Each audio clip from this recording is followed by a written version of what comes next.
Hello viewers, আসসালামু আলাইকুম। কেমন আছেন সবাই? আশা করি ভালো আছেন। ভিউয়ার্স, চলে এলাম ছাদ বাগানে। আজ আপনাদের সাথে শেয়ার করব 12 মাসি মরিচ গাছের পরবর্তী ফলনের জন্য কি করণীয় এবং কি করবেন সে বিষয়টি নিয়ে। তো ভিউয়ার্স, গত ভিডিওতে আপনাদেরকে দেখিয়েছিলাম এই গাছগুলোতেই কোনো প্রকার কোনো মরিচ ছিল না কিন্তু, এবং তার আগের যে ফলন ছিল সেই ফলন থেকে নতুন একটা ফলনে এই গাছকে কনভার্ট করাই ছিল উদ্দেশ্য। তো তখন কিন্তু কোনো প্রকার কোনো ফলন এই গাছে ছিল না, বলতে যতগুলো মরিচ ছিল হারভেস্ট করেছিলাম। তারপর আমার যে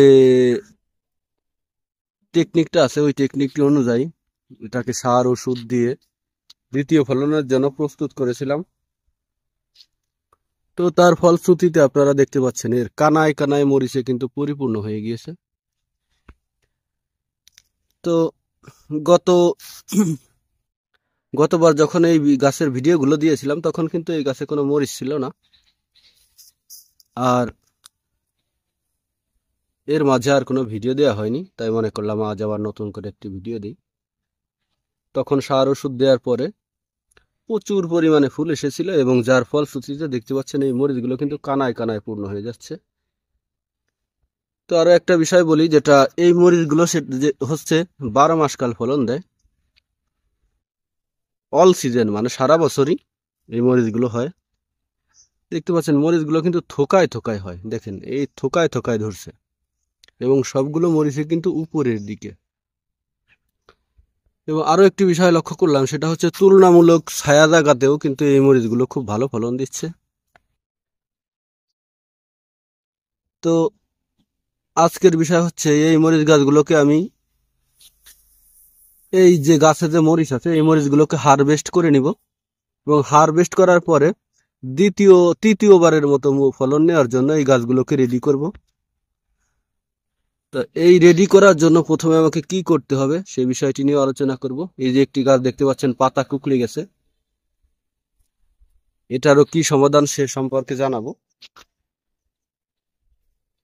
তো ভিউয়ার্স, প্রথমে যে কাজটি করব সেটা হচ্ছে যে মরিচগুলো ওই দেখতে পাচ্ছেন, যে মরিচগুলো বড় হয়ে গিয়েছে ওই মরিচগুলো আমি আজকে হারভেস্ট করে দিব, এবং আমি পেকে যাওয়ার জন্য মানে পরবর্তী বিচি সংরক্ষণের জন্য কিছু মরিচ রেখেছিলাম, এই দেখতে পাচ্ছেন সেগুলো কিন্তু অলরেডি পেকে গিয়েছে। এই মরিচগুলো কিন্তু পেকে গিয়েছে।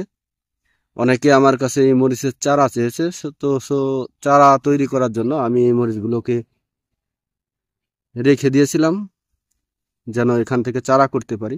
তো বেশ কিছু মরিচ মাশাআল্লাহ পেকে গিয়েছে, এগুলোকে আমি হারভেস্ট করব চারা সংরক্ষণের জন্য, এবং যে আর বাকি যে মরিচগুলো আছে এগুলো খাওয়ার জন্য সংগ্রহ করব। তো এই সমস্ত মরিচগুলো সংগ্রহ করার পরে আমি যে কাজটি করব সেটি হচ্ছে, এই যে দেখতে পাচ্ছেন, যেহেতু মাকড়ের প্রচন্ড আক্রমণ, তাই আমি এটিতে মাকড়নাশক দিব।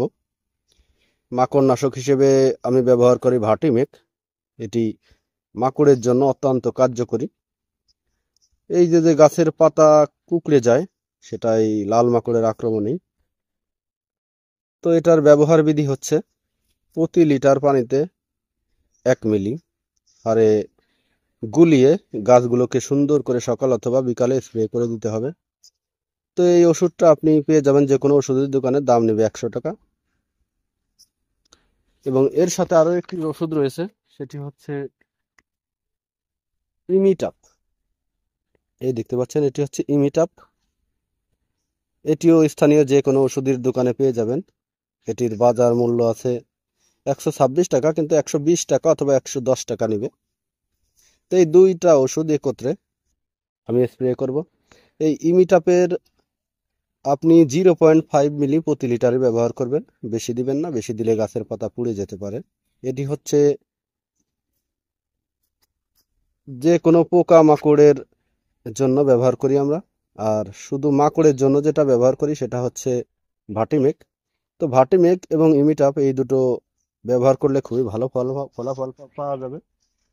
তো এই মরিচগুলো হারভেস্ট করার পরে আমি ভার্টিমেক অথবা এই ইমিটাপ ব্যবহার করে তার 1 সপ্তাহ পরে অথবা 7 থেকে 8 দিন পরে আমি এটিতে ব্রোন স্প্রে করে দিব।